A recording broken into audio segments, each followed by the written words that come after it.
vestir a camisa da Embraer, é para vestir a camisa da classe trabalhadora. Mas isto é um aprendizado. Alguns me perguntam, a luta de partidos é tão intensa, será que ela não divide os trabalhadores? Claro que ela divide os trabalhadores, mas ela é inexorável. A luta de partidos é a forma civilizada da luta de ideias. Sem a luta de partidos, o que nós vamos ter é uma luta entre líderes, ou seja, entre pessoas.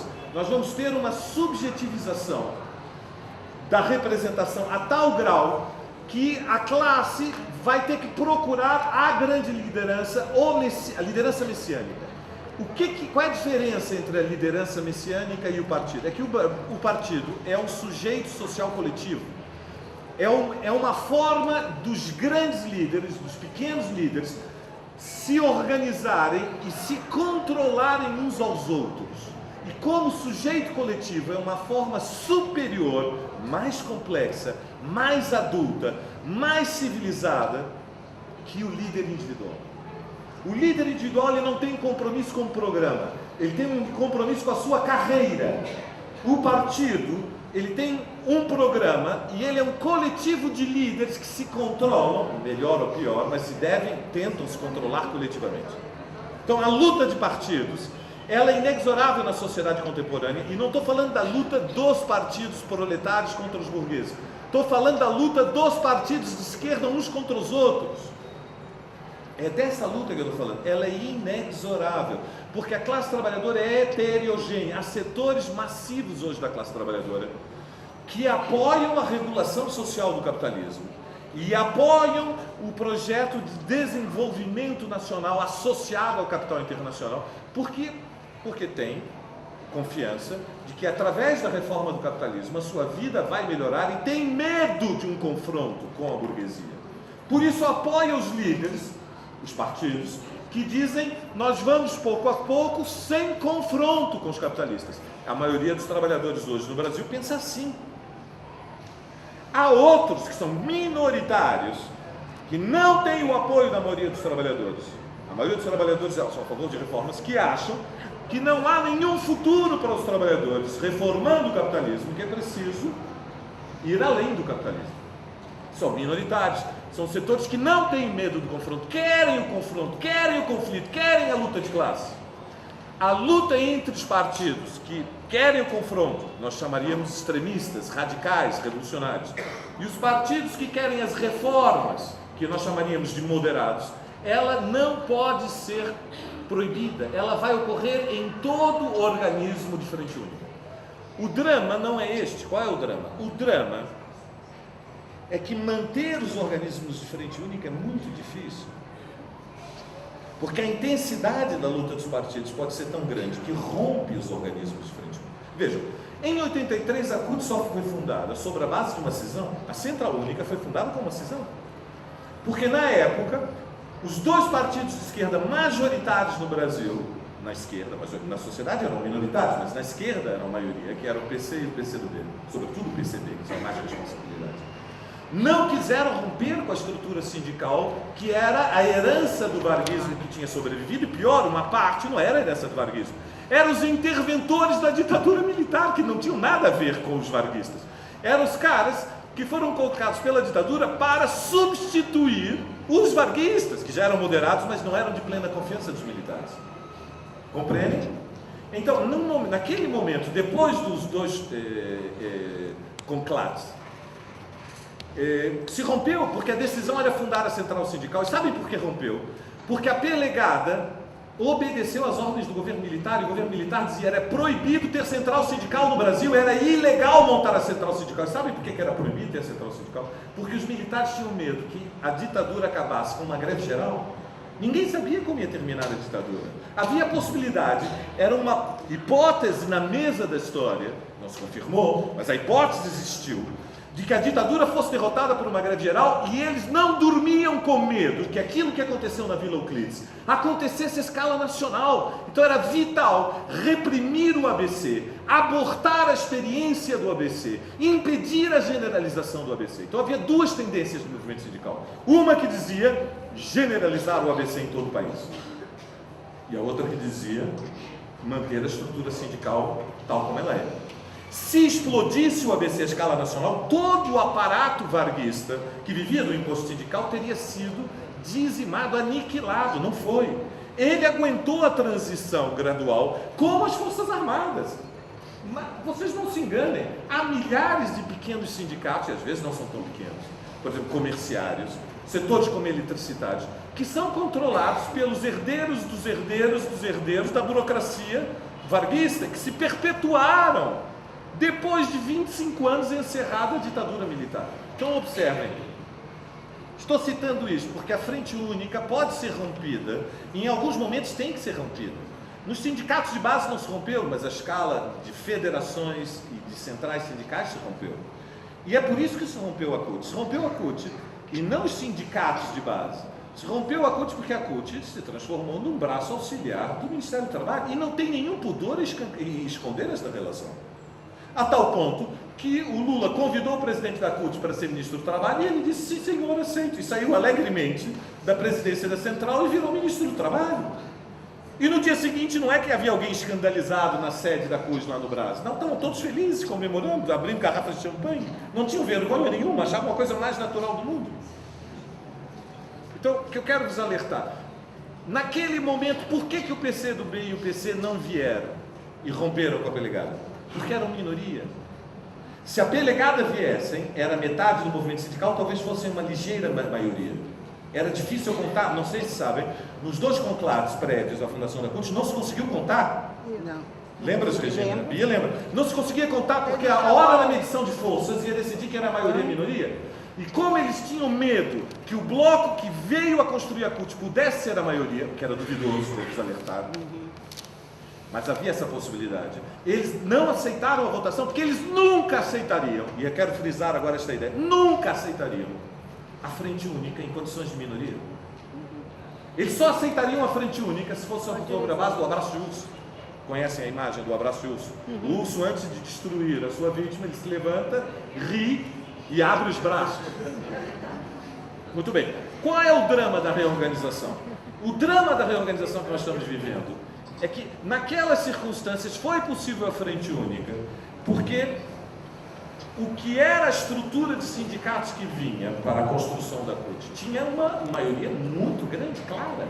Essa maioria era, digamos, a corrente sindical dirigida pelo Lula, que tinha um apoio na Igreja Católica, que tinha apoio em organizações internacionais, por exemplo, na Igreja da Holanda, na Igreja da Alemanha. Eu fui secretário-geral da CUT Regional de São Paulo durante uma gestão. Quem pagava as contas, quem pagava o aluguel, pessoal, quem pagava o aluguel da sede era a Igreja da Alemanha. E o dinheiro ela recebia via uma ONG através do Banco Central. Então, para a gente não ter ideias nenhumas, digamos, ingênuas sobre como funciona o mundo, quem paga, manda. Havia uma corrente minoritária. Havia correntes comunistas minoritárias, claro que havia, mas eram tão minoritárias que a relação de forças estabelecia um enquadramento que elas aceitavam a frente única, porque era a única possibilidade de chegarem às massas. E o aparato que dirigia, que tinha traços burocráticos desde a sua fundação, era claramente majoritário. Qual é o drama da atual reorganização? É que na atual reorganização as duas forças principais, que são o PSOL e o PSTU, são equivalentes, com uma diferença: o PSOL tem mais peso eleitoral e o PSTU tem mais peso operário. Então, no movimento sindical, o PSOL não pode ganhar, não tem maioria sobre o PSTU, porque o PSTU é o dobro da força do PSOL, não é um pouco mais, é o dobro. É o dobro. Se for contar direitinho, é um pouquinho mais, mas eu não quero exagerar. Está claro? Mas depois, do ponto de vista político-eleitoral, o PSOL é mais do que o dobro, é o triplo, é o quádruplo. Então você tem dois partidos que têm critérios de implantação social diferentes, que disputam quem dirige a reorganização. Muito bem. Como é que se deve realizar esta luta de partidos? Apresentando as ideias, seus critérios. O PSOL vai argumentar os seus critérios, o PSTU vai argumentar os seus critérios, vai se votar, vai ter uma maioria, vai ter uma minoria. O problema é, aceita-se votar? Entende? Este é o problema. Porque criou-se uma concepção que é que só se aceita a frente única se tiver em maioria. Isto é uma deformação completa nos organismos sindicais. Vejam, como é que a esquerda aceitou a Frente Única, estando minoria, diante de uma burocracia sindical tão corrupta como se revelou da CUT? Porque, afinal, de onde veio o delúbio? Vamos dizer as coisas como são. De onde veio o delúbio? Não veio da CUT? Sim. Tem alguma coisa mais monstruosa na história da esquerda latino-americana? Não vou dizer dos últimos 10 anos, dos últimos 50 anos, tem alguma coisa mais monstruosa do que o caixa do delúbio? Porque o delúbio foi o homem do FAT, depois foi o homem do careca de Minas, que chamava-se Marcos e tinha um segundo nome que não será pronunciado por mim. Lembram-se? De onde veio o delúbio? Veio da CUT. Foi de dentro. Eu sei, é uma referência. Por isso é que eu digo careca, porque por enquanto não permite confusões. Então o drama é reeducar o movimento sindical no valor da Frente Única. E o valor da Frente Única é que vale a decisão dos organismos, não importa quem seja a maioria, porque nos sindicatos o que existe é um outro mandato. A luta política é legítima, mas o mandato é sindical. E se vota, e há uma maioria e uma minoria, e se respeita. Não importa quem é a maioria ou minoria, isto é conjuntural, depende do humor dos trabalhadores. Por último, 2 comentários muito breves. O que é uma burocracia sindical? Eu às vezes creio que não se entende, parece que são pessoas, parece que é uma, digamos, é como se fosse um desvio de caráter. A burocracia sindical no Brasil, no mundo de resto, no Brasil também, é uma casta social. A pessoa, quando entra na burocracia sindical, muda a sua vida e não aceita voltar a ser um trabalhador, não ser depois de uma luta implacável. E quando volta a trabalhar, para ele é uma derrota, para ela é uma derrota pessoal tremenda. Uma derrota tremenda. Então a burocracia sindical é um segmento exterior à classe. É um segmento intermediário, geralmente leva um modo de vida mais próximo das classes médias altas, eventualmente dos setores mais baixos da burguesia. A burocracia sindical, ela pode ter todo tipo de discurso. Isso significa que as organizações mais revolucionárias podem desenvolver no seu seio segmentos que são burocratas sindicais. Porque são pessoas que não querem mais deixar de ser dirigentes sindicais. Então, como é que se resolve o problema da burocracia sindical? A primeira coisa que tem que se votar é que as pessoas não podem cumprir mandatos atrás de mandatos. Tem que voltar a trabalhar. A maneira mais simples de acabar com a burocracia sindical é deixar claro que nenhuma organização dos trabalhadores, seja ela qual for, os mandatos são eternos, a rotatividade dos cargos, e todo mundo é substituível. Às vezes não são companheiros tão experientes, às vezes não são, mas só poderão vir a ser experientes se tiverem experiência. Então, o primeiro critério para desburocratizar os sindicatos é impor a rotatividade nos cargos. Um mandato, no máximo, limite máximo de tolerância é 2 mandatos. Limite máximo.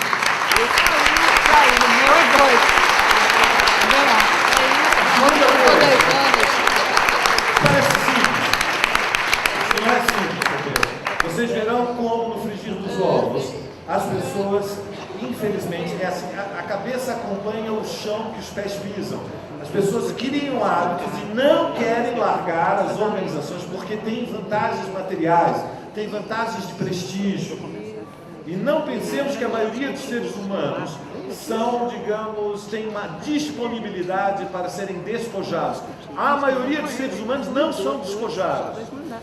Então nós temos que ter regras para controlar tal como nós somos, a nossa humanidade tal como ela é. Por último, e realmente agora para encerrar, eu quero dizer que em condições normais, não sei se vou ser bem compreendido, vou tentar ser, como disse Conceição, o mais pedagógico possível. Em condições normais, a maioria dos trabalhadores não acredita que a sociedade pode ser diferente do que ela é. Não nos enganemos. O cidadão normal não acredita. Na minha família ninguém acredita. Na minha família todos me respeitam. Sou o único que chegou a ser professor universitário e tudo isso, fazer universidade, o resto.